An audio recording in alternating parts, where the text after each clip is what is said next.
जय हिंद दोस्तों, मैं अमरेंद्र कुमार आपका अपने YouTube चैनल पर स्वागत करता हूं। सब्सक्राइब करिए नीप्स एकेडमी YouTube चैनल को और पाइए कंप्यूटर साइंस से जुड़े हुए सारे अपडेट सबसे पहले। डियर स्टूडेंट्स, अभी की इस वीडियो में 2016 में 12 में जैक बोर्ड में जो आउटपुट फाइंड करने के लिए क्वेश्चन पूछा हुआ है उसके बारे में हम लोग पढ़ने वाले हैं। तो चलिए देखते हैं 2016 में क्या आउटपुट फाइंड करने के लिए क्वेश्चन पूछा गया। चलिए उसको शुरुआत करते हैं। तो देखिए इसमें जो क्वेश्चन पूछा गया है, तो चलिए लिख के इसको चलते हैं हम लोग नीचे। यहाँ पे जो क्वेश्चन पूछा हुआ है 2016 में आउटपुट फाइंड करने के लिए क्या है, देखिए यहाँ पे एक क्वेश्चन पूछा हुआ है ना, देख रहे होंगे यहाँ पे कि right the output of the following programme. और यहाँ पे सबसे पहले पहला हेडर फाइल दिया गया और यहाँ पे आप देख रहे होंगे अलग अलग कलर से कर देते हैं ताकि आपको समझने में आसान रहे। यहाँ पे एक फंक्शन बनाया गया है एरिया नाम का, यहाँ पे ये चीज देख रहे होंगे है ना। और एक और टर्म जो बनाया गया है, यहाँ पे एक और फंक्शन बनाया गया है, एरिया ही नाम है, लेकिन इसमें दो आर्गुमेंट्स। देखिए इस एरिया में एक आर्गुमेंट है, इस एरिया में एक आर्गुमेंट है इंट टाइप का, और यहाँ पे जो एक बनाया गया है फ्लोट एरिया, थोड़ा हम इसको नीचे लेके जा रहे हैं, ठीक है। यहाँ पे आप चीजों को समझिएगा, यहाँ से टर्म है, ठीक है, और ये चीज है। चीजों को समझने की कोशिश करिएगा। ये दो फंक्शन दिया हुआ है और उसके नीचे यहाँ पे दिया हुआ है वॉइड मेन में, और ये 3 लाइन लिखा हुआ है। अब पूछ रहा है कि इसका आउटपुट क्या होगा, है ना। ये जो 3 लाइन लिखा हुआ है, एरिया 5 लिखा हुआ है, एरिया 4,3, ये चीज, ये क्वेश्चन लिखा हुआ है पूरा, है ना। कुछ नहीं है क्वेश्चन में, यहाँ आईओ स्ट्रीम दिया गया है और 2 डिफिनेशन है फंक्शन का, दोनों नाम एक ही है। पहला नाम एरिया है जिसमें एक आर्गुमेंट पास किया गया है, दूसरा नाम भी एरिया है जिसमें 2 आर्गुमेंट पास किया गया है। नीचे वॉइड मेन लिखता है और पूछता है कि इसका आउटपुट क्या होगा। तो सबसे पहले इसको सिस्टम पे देखते हैं, एरिया 5, 3, 4। तो आप इसको देख लिए कि क्या लिखा हुआ है।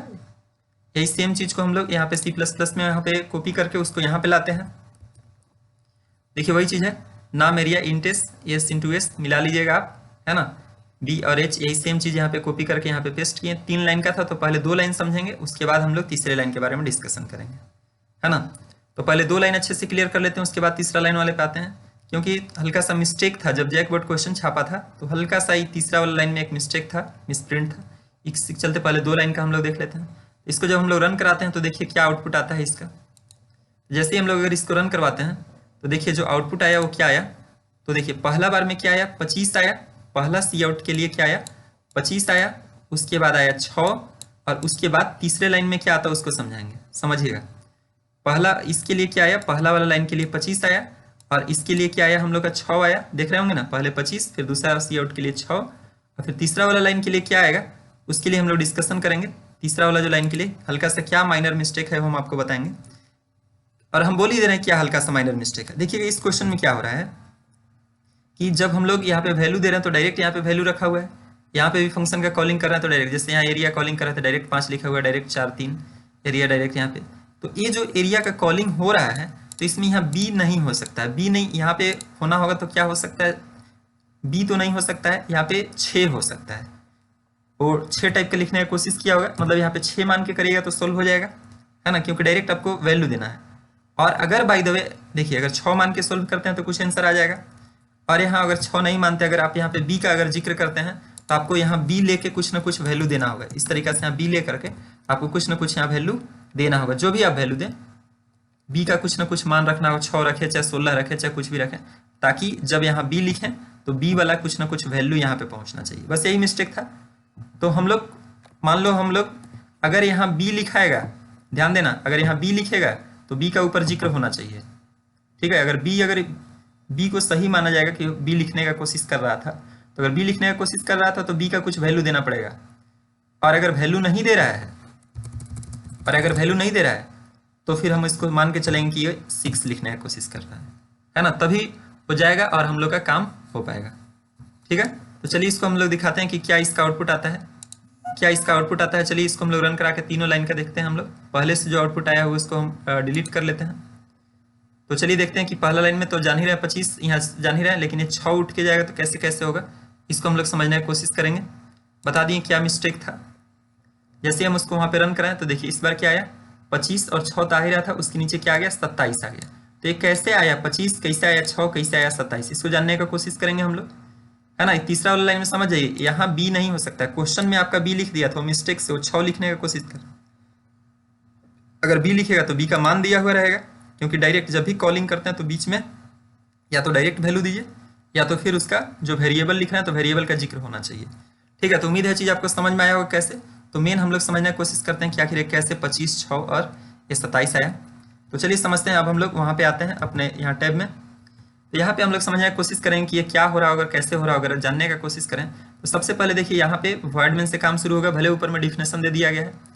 पहला डिफिनेशन एरिया यहाँ पे इस तरह से देख ही रहे हैं, घेर दिए हैं। फिर उसके बाद यहाँ पे भी दिया हुआ है, उसी साथ में ही है। तो पहला बार जब ये सी आउट से एरिया का कॉलिंग करेगा तो ये जो 5 रहेगा ना, एरिया का कॉलिंग रख रहा है और सीधे 5, तो 5 उठ के सीधे किसके पास जाएगा, एक आर्गूमेंट के साथ। तो ये 5 सीधे उठेगा, तो 5 सीधे उठेगा तो देखो नाम समझना क्या है, नाम है एरिया और एक आर्गूमेंट। तो देखिए नाम है एरिया और एक आर्गूमेंट यही ना, नाम है एरिया और एक आर्गूमेंट यही है। तो 5 इसके पास पहुंचेगा सीधे, जो 5 उठा सीधे 5 इस एस के पास पहुंचेगा। यहाँ 5 गुने 5 कर देगा, तो 5 गुने 5 जब किया यहाँ से 5 गुने 5 किया, रिटर्न 5 गुने 5, तो सीधे यहाँ से 5 गुने 5 करके किसके पास, इसके पास। तो इस वाले लाइन के लिए हम यहाँ पे आउटपुट भी लिख दे रहे हैं। इस वाले लाइन के लिए क्या प्रिंट करेगा, 25 प्रिंट करेगा। और 25 प्रिंट करने के बाद ENDL का मतलब क्या हुआ, ENDL का मतलब क्या हुआ कि 25 प्रिंट करने के बाद जो कर्सर है उसको नीचे भेज दीजिए, ठीक है ना। अब उसके बाद फिर से यहाँ पे आता है एरिया और 2 आर्गूमेंट है, एक 4 है और एक 3 है। तो सीधे 4 और 3 कहाँ कहाँ जाएगा, नाम एरिया 2 आर्गूमेंट, नाम एरिया 2 आर्गूमेंट। तो नाम एरिया 2 आर्गूमेंट यहाँ है, ये 2 आर्गूमेंट है, ऊपरला में तो एगो था।